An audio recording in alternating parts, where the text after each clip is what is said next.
Hi, happy Monday, and welcome to my Sunday reading report, where I update you on the progress of the books that I've been reading this week. So first up, I listened to The Mad Wife by Meagan on audiobook. The audiobook was narrated by Susan Bennett, and she did a fantastic job. So this was a story about Lulu, who's a housewife in the 1950s, and despite the trouble she has, she does everything she can to keep her husband happy. But when a new neighbor moves in, things seem a little strange, and Lulu's world sort of starts to unravel. I enjoyed that this book gave a realistic and stark look at what it was or is to be a trad wife, particularly in the 1950s when it wasn't a fad, but the mental toll that takes. The twist in this book, it takes an interesting turn. Once you knew about it, and if you know anything about it, then there was a little bit of foreshadowing, but not that I think the average reader would have known. So I ended up giving The Mad Wife by Meagan 3 stars.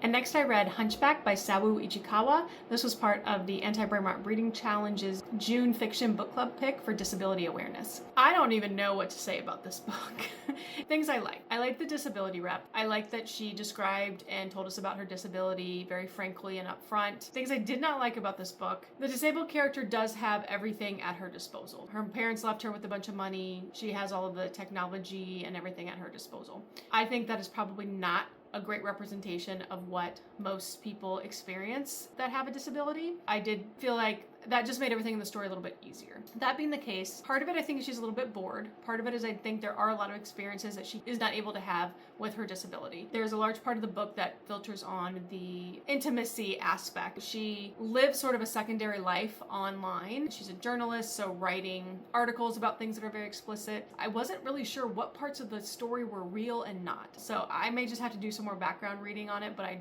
wanted to post a little bit about that. I had read it, probably 3 and 4 stars, but I haven't quite decided. And then next up, I am still working on David Copperfield. I've officially hit the halfway point. Still thoroughly enjoying this one. Also reading Florence and Giles by John Harding as part of my TBR Rewind series. I almost DNF'd that one today, but then I realized I only had about 50 pages left, so we'll see if thinking of the entire story will redeem its qualities in me, so stay tuned and you shall see. And then I'm also listening to The Only Good Indians by Stephen Graham Jones on audiobooks. I'm getting a little lost, and I think I maybe have missed part of the stories. I can't quite remember where we are and what's happening. But I have enjoyed things from Stephen Graham Jones in the past, so it is not an author thing, it is definitely a me thing. So those are all the books that I've been working on this week. Let me know in the comments what you are reading, and we'll see you next week. Bye.